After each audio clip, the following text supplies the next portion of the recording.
Good morning, everyone. We're going to do a little bit of a garden update today.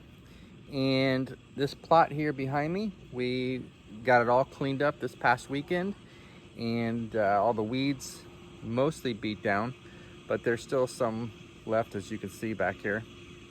We are going to plant some sorghum sudangrass in this plot behind us.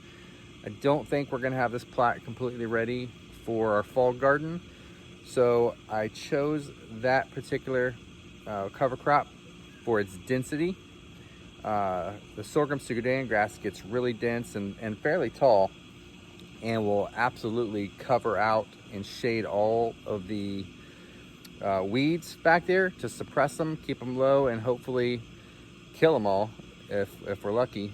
And also the sorghum sudangrass has obviously very dense foliage on top, but it also has a pretty good root system.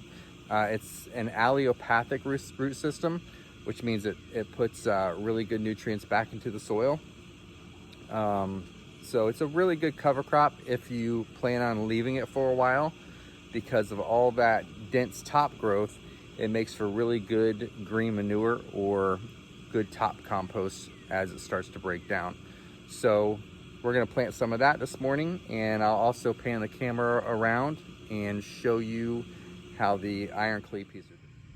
So we are at the 2-week mark now for iron clay peas. They're not doing too bad. We got about an 80% germination rate, which isn't bad, I guess. We haven't had a whole ton of rain here lately, and when it does come, it doesn't last very long. So the iron clay peas aren't doing as well as I would like them to be doing, but they're not doing too bad. They're getting up there in growth. Another 2 weeks, we should have it filled in pretty good, and hopefully they'll start shading out all of those nasty weeds that we have in this plot. All right, so we don't have a super high-tech method to plant seed, especially cover crops. We've broken up the soil as much as we could by hand tools, garden hoe, rake, that sort of stuff.